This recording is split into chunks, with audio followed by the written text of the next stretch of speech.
Although the hip is a very mobile joint, there tends to be one movement that seems to limit everybody's mobility. So let's talk about that in today's video.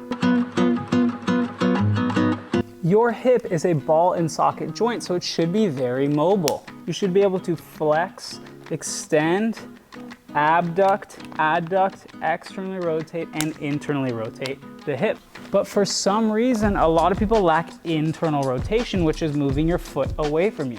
That's because both the hip and the shoulder have a joint capsule, and for some reason the posterior side tends to get really stiff on both. And we need that back of the capsule to have room so that we can internally rotate, also flex and adduct the hip. So when we loosen the back of the capsule and get more hip internal rotation, we tend to get more flexion and adduction at the same time. And although this might not seem like it's a big deal, if we're lacking that hip internal rotation, either we won't be able to do certain skills or we'll compensate with our back or knee. And if we even get a little bit more microscopic with it, if we don't have room in the back of our capsule, then when we're doing other motions like external rotation or abduction, your hip will be forced to push forward, causing a pinching feeling. For instance, I trained martial arts and was trying to work on the splits and butterfly, and after doing that a lot with having such a stiff posterior capsule, I felt like I pulled my groin.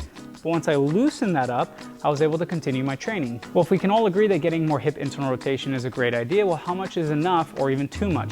Well, ideally we want about 45 degrees, and we want it clean where we're not arching our back to get the motion. But for certain sports like golf, dance, surfing, or even jiu-jitsu, you might need a little bit more. So if we're lacking hip internal rotation, how do we get it? The hard part with this one is a lot of traditional stretches only target muscles, and the root cause is the joint capsule. So instead we have to be very specific that we're targeting the joint capsule with our mobility work. So here are my 3 favorite exercises to get more hip internal rotation. The first one is a modified pigeon stretch, where you're gonna go on all fours, cross your knee in front, making sure you keep your knee bent. We don't need it to be 90 degrees because we're not trying to strain our knee.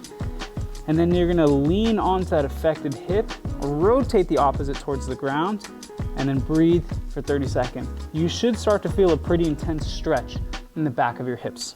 The second is a banded hip internal rotation. I use the band to put some traction on the hip capsule, so now when I wipe my knee into internal rotation, I don't get that pinchy feeling. I like to do this for about 20 to 30 reps. And the last one is the hip airplane, where I'm standing on one leg hinging over 90 degrees, and then I'm gonna drop my opposite hip towards the ground.